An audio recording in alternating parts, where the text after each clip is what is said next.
So, the U.S., along with 9 other countries that possess nuclear weapons, has yet to sign on to the UN treaty. This treaty has been signed by 2/3 of the world's countries, and it went in, and it was ratified by 84 countries, and it went into effect a year ago, January 2020. 77 years ago, at 8:15 a.m., the world was changed forever when the U.S. dropped the first atomic bomb, annihilating Hiroshima, Japan, destroying the city, killing 140,000 people, followed by the bombing of Nagasaki 3 days later, killing 70,000 people. This horror launched the dangerous nuclear arms race and the Cold War as World War II was ending, and continues to place our planet in peril to this day. This is the full text of the Peace Declaration by Mayor Matsui of Hiroshima City at the Peace Memorial ceremony held at Peace Park in Hiroshima City. My mother was my admiration and raised me kindly and carefully. At the time, the 16-year-old woman had no idea that the morning she left home with her mother's heartfelt lunch would be her last goodbye. 77 years ago in the summer, without warning, the first nuclear weapon was dropped on humankind and exploded that morning. A woman near Hiroshima Station was blown off her back by a booming blast with a tremendous light and lost her consciousness.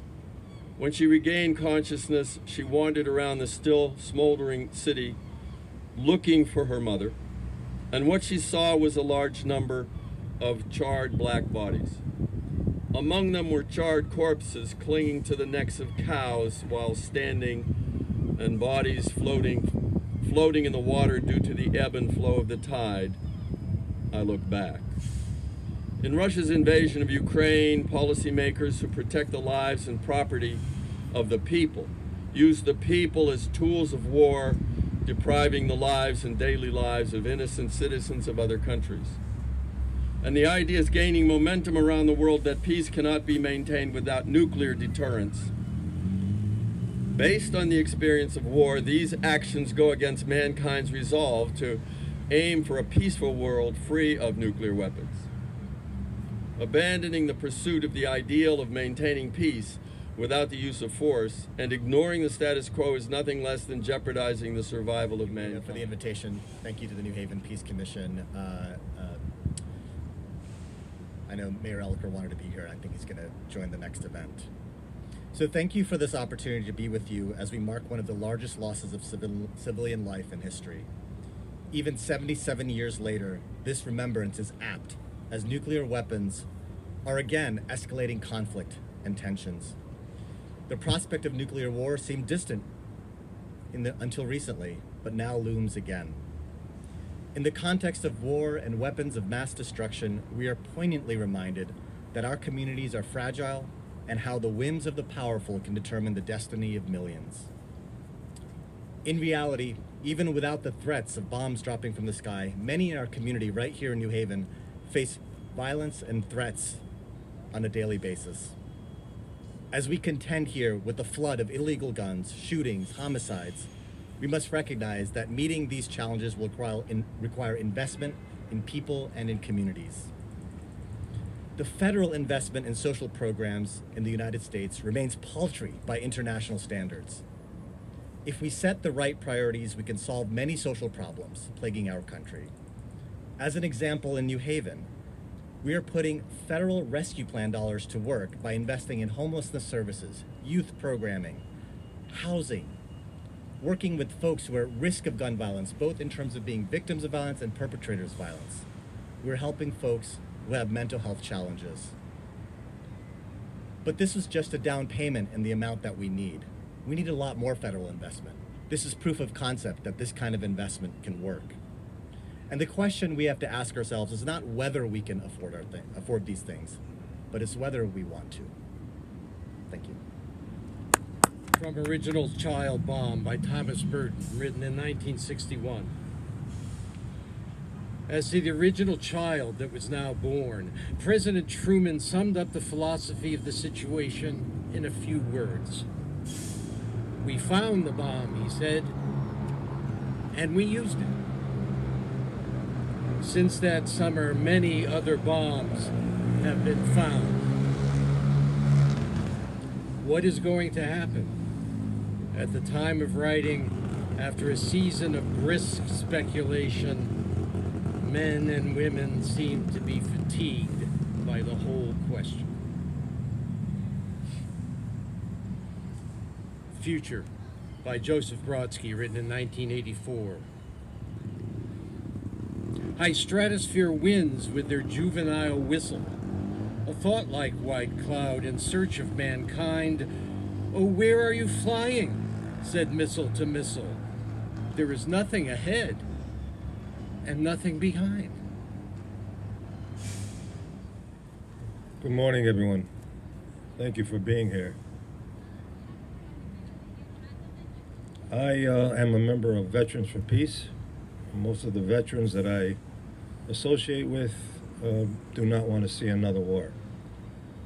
We always say in Veterans for Peace, if you really want to thank me for my service, get out there and be an activist and work for peace. That's the best thanks that you can give any veteran, okay? Keep that in mind, please. During the extraction of uranium, people in countries like Niger and the Congo, and these are people of color, and people of color have been particularly victims. Greetings in the name of the Most High. I go by Professor B, and you are the Army of Love, and we are gathered here to celebrate the remembrance of all this nuclear craziness. I don't know if you can hear anything. I like this little setup.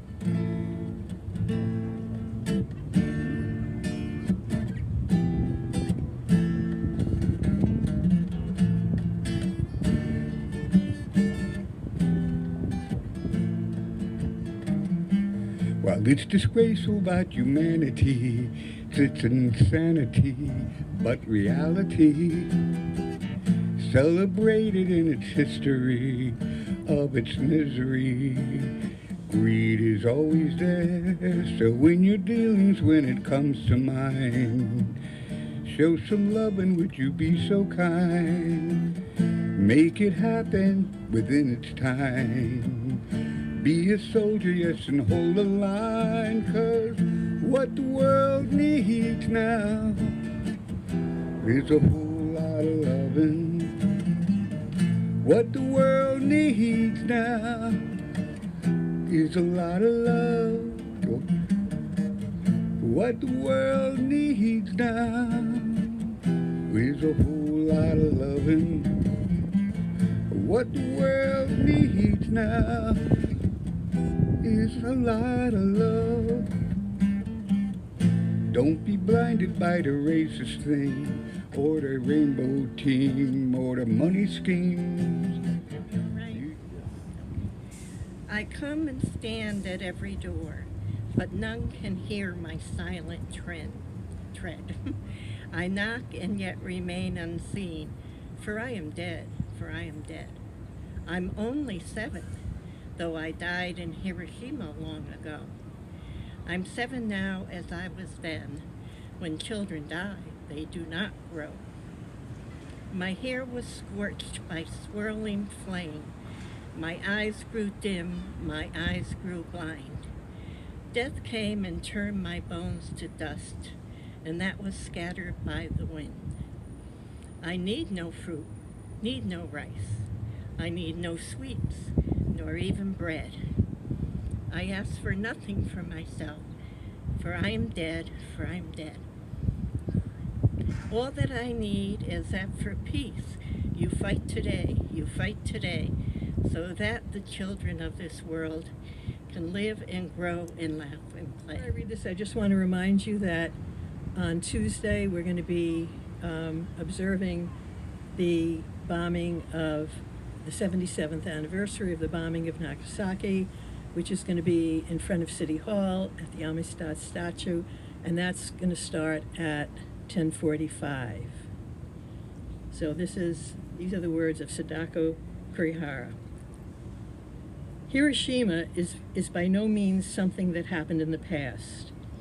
As the cruelest endpoint of Fortress Hiroshima, Hiroshima is a futurescape in which we see where militarism leads, where arms race leads, their destination.